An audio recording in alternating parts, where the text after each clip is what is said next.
자, 지금 동시다발적으로 여러 가지 사건들이 터지고 있는데 2020년 후에 어차피 모든 게 처음 겪는 상황이라 앞으로 어떤 일이 펼쳐진다 하더라도 이상하지 않을 것 같은데 보이는 것에만 충실한다면 단타로서는 아무 문제가 없을 것입니다.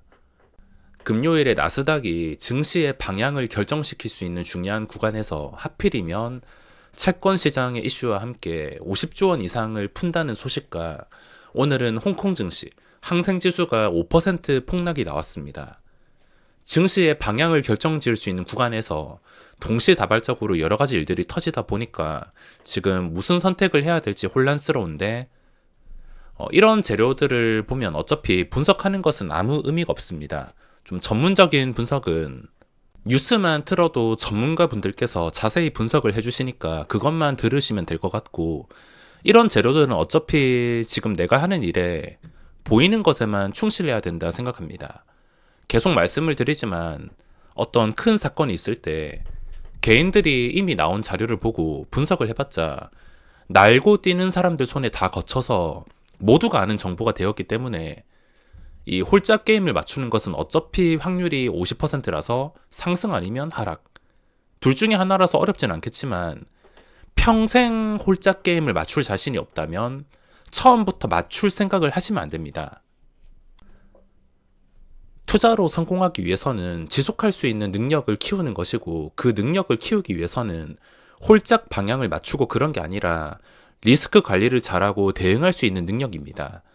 특히나 지금 누구나 처음 겪는 상황에 앞으로도 어떤 새로운 일이 펼쳐질지도 모르는 상황에서 하락할 것 같다, 상승할 것 같다 이런 식으로 두고 확률 게임을 한다면 매매가 가능하겠지만 나중에 시간이 지났을 때 무조건 하락할 것이다, 무조건 상승할 것이다 이렇게 결과를 미리 정해놓고 투자를 하게 된다면 잘해봤자 중박, 못하면 쪽박입니다. 그러니까 미래의 결과를 정해놓고 투자를 하는 것보다 보이는 것에 충실하는 게 좋으며 제가 지금 말하고 있는 기준은 이미 주식을 보유한 사람들의 기준이 아니라 신규 진입 예정이시거나 단타하시는 분들 기준에서 말씀을 드리는 겁니다. 자, 지금 증시가 뭔가 바닥을 찍은 것 같기도 해서 투자하고 싶은 욕구가 생길 것 같은데 오늘도 보면은 갭상승만 높게 뜨고 나서 하루 종일 힘을 받지 못하고 있습니다. 하루 종일 하락도 아니고 상승도 아니고 이미 말라버린 거래대금은 늘지도 않고 이 거래대금은 지금 증시가 좋아진다 하더라도 당장에 들어오긴 어려울 것 같습니다. 아주 오랜 시간을 통해서 누가 보더라도 주식으로 돈을 벌 수 있다, 누가 보더라도 이건 돈 복사기다 라고 생각이 들 때만 거래대금이 늘어날 것이지 이미 집 나간 거래대금은 당분간은 다시 들어오기가 어려울 것 같습니다. 지금 몇 달 동안 혹시나 거래대금이 다시 늘어나진 않을까란 기대를 하고 있지만 이제는 완전히 포기를 했습니다. 늘어나는 예금 금리와 맞춰가지고 거래대금도 줄어들고 있는데 어차피 좀 긴 시간이 필요할 것 같습니다. 당연히 거래대금이 늘지 않는다면 증시가 언제라도 쉽게 무너질 수가 있다는 점, 모래성같이 무너질 수가 있다는 점을 생각을 해보셔야 됩니다. 제가 레버리지를 자주 하는 것은 아니지만 두 가지 방법이 있는데 첫 번째는 신용잔고가 바닥을 찍으면서 내가 생각했던 그 기준을 찍으면서 충격을 더 받을 때 그때 들어가거나 아니면 지금처럼 골든 크로스 그림이 만들어질 때 황금선을 다시 회복해 줄 때 이 구간에서만 레버리지를 생각하고 있는데 현재 나스닥이 아주 중요한 위치에 놓여 있습니다. 만약에 여기서도 실패한다면 당장이 아니더라도 나중에 한 달, 두 달 아니면 빠르면 보름 지나고 나서 다시 올라와도 상관없으니까 나중에라도 될 수 있는데 지금 아주 중요한 위치에 놓여 있습니다. 우리나라 증시도 중요한 위치에 놓여 있는데 오늘 매수하려고 했지만 일단 시초가부터 갭상승이 너무 높게 나왔습니다. 코스피 200 레버리지가 시초가가 3.5% 그리고 코스닥 150 레버리지가 5.5% 정도 떠서 시작을 해서 이건 도저히 시초가에 붙기가 어려웠습니다. 만약에 좀 적당히 2% 이내에서 시작을 했었다면 또 코스피 레버리지는 1.5% 이하에서 시작을 했더라면 시초가에 조금 따라 붙고 외국인의 수급을 보고서 추가 매수를 할지 아니면 종가에 매수를 할지 아니면 처음에 들어간 거 매도를 해버릴지 결정을 할 수 있었는데 너무 높게 뜨는 바람에 지금부터 계획은 오늘 코스닥 레버리지는 멀쩡한데 코스피 레버리지가 오늘의 고점을 뚫어줄 때 그때 같이 진입할 생각입니다. 어차피 지금 눈에 보이는 상황이 저점을 찍고서 추세의 전환점이라면 어차피 오늘의 고점을 다시 뚫어줄 수 있을 것이기에 이걸 뚫어줄 때 같이 따라갈 생각입니다. 대신에 나스닥은 아주 멀쩡하게 황금선 위를 유지해줘야 될 것이며 나스닥이 혹시나 위협을 받는다면 언제라도 늦어도 이 구간에서는 손절할 준비를 해야 될 것 같습니다.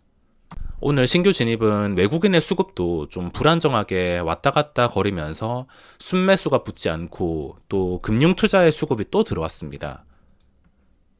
금요일에 1,800억, 오늘 2,200억. 이게 다 쓸데없는 수급인데 또 붙었습니다. 또 매도하려고. 또 매도하면서 증시 분위기를 망치려고 또 붙은 상황이기 때문에 조건이 조금씩 틀린데 급하게 들어가기보다는 좀 완벽하게 맞아떨어지기만을 기다렸다가 그 타이밍이 온다면 들어갈 생각입니다. 이걸 돌파하는 그림과 함께 외국인의 순매수가 계속 이어졌으면 좋겠습니다. 어차피 쓸데없는 수급이 다시 나간다 하더라도 그걸 외국인이 받아주면 상관없으니까 지금 증시의 관찰 포인트는 무조건 외국인의 순매수와 함께 황금선 위를 유지해 주는 것입니다. 순매수가 유지가 되면서 이걸 유지해 준다면 어차피 상승 추세를 이어갈 가능성이 높으며 대신에 시작하자마자 갭 상승이 내일부터는 좀 높게 나오지 않으면 좋겠습니다. 좀 적당히 시작을 해야지 적당히 장중에 오를 때 따라잡을 텐데 오늘처럼 너무 시초가가 크게 반영이 된다면 그만큼 신규 진입으로서는 먹을 자리가 많이 떨어진다는 겁니다. 특히 오늘 같은 날 거래대금이 거의 대부분의 종목들이 상승함에도 나오지 않는 이유가 이미 얼어붙어서 신규 매수세는 없고 그 신규 매수세는 갭이 높게 뜰 때 종목들이 갭 상승만 나와가지고 상승할 때 따라잡는 게 불합리하다는 것을 알기 때문입니다. 요즘 저는 9시 초반에 매매하고 매매를 거의 하지 않습니다.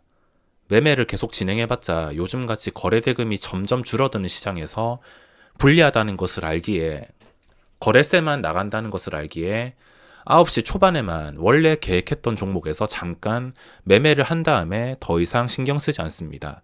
오늘 시장에도 전체적으로 반등하는 시장이라 별 기대를 가지지 않고 원래 계획을 했던 샤페론 쪽에서만 오전에 좀 빠르게 5번 정도 매매를 하고 매매를 끝냈습니다. 계속 하락하는 종목이라서 하락하는 곳에서 돈 버는 것은 참 쉽지가 않습니다. 중간중간에 반등을 노리면서 스캘핑을 치긴 했지만 시초가에 따라 붙는 매수세가 너무 강했습니다. 나중에 매매 영상을 보면서 자세히 설명을 드릴 텐데 원래는 이게 58분 정도만 한 56분 정도만 하더라도 상한가에서 험매수 풀리고 한 9,600원 정도 4%쯤에서 시작을 할 만했는데 1, 2분을 앞두고 그 1, 2분 동안 서로 체결되겠다고 만원까지 끌어올리면서 9,600원에서 순식간에 만원까지 서로 최고가로 수정 주문을 넣고 신규 진입을 하다 보니까 호가가 많이 높아졌습니다. 충분히 4%에서도 시작할 수 있었던 것을 물론 상한가가 잠겨가지고 이 정도면 그렇게 높은 것은 아니지만 이게 처음부터 한 56분, 57분까지 만원 이상에서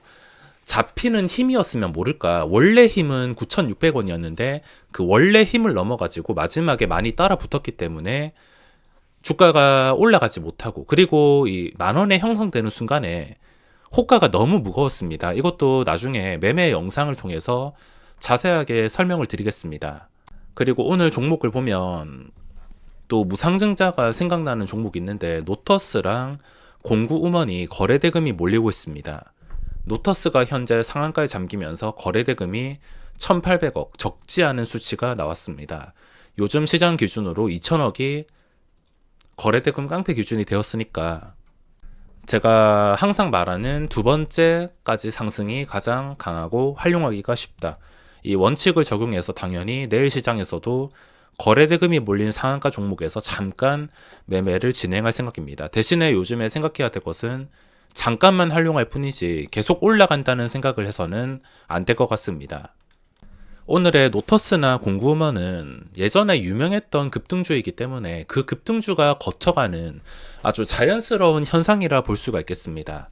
어떤 급등주든 간에 고점을 찍은 다음에 주가가 계속 내려온다면 언젠가는 한번 아주 강하게 반등이 나올 때가 있습니다. 그 반등은 기본 20%, 강하면은 30%. 카나리아 바이오도 보시면 상한가 간 그 다음 날에 8%에서 28%까지. 그래서 저는 딱 이 두 번째 분위기만 이용한다는 것이며, 이때까지 모든 급등주들이 똑같았습니다. 그 유명했던 급등주들도 시세가 다 하고 나서 내려올 때 중간에 크게 오르고 결국에는 계단식 하락, 또 크게 오르고 결국엔 제자리. 급등주들이 거쳐가는 아주 자연스러운 현상이기 때문에 이걸 끝까지 오른다고 생각하기보단 잠깐만 이용한다 생각을 하시면 될 것 같습니다. 자, 이 중에 노터스 다음으로 거래대금이 많이 나온 게 샤페론도 1,500억, 적지 않은 수치인데 이걸 살리기 위해서는 오늘 떨어졌던 하락폭, 오늘 이 몸집을 어느 정도 회복해 줘야 되는데, 아주 가끔씩이지만 이런 종목이 살아나기 위해서는 그 다음날에 바로 시초가 위에서 꾸준하게 상승하면서 쉬지도 않고 올라가는 그림이 나와야 됩니다.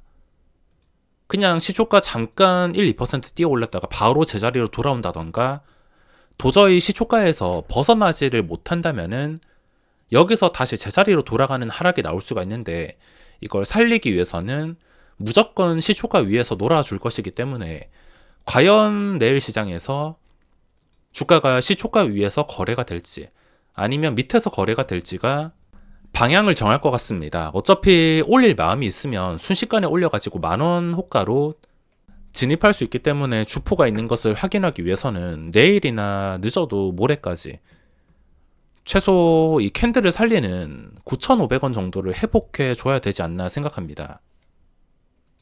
거래대금이 화려하게 나오진 않지만 또 나와주는 종목들이 꾸준히 있어서 내일 오전도 집중해서 잠깐만 매매할 것 같습니다. 그럼 오늘 영상은 여기서 마무리하겠습니다.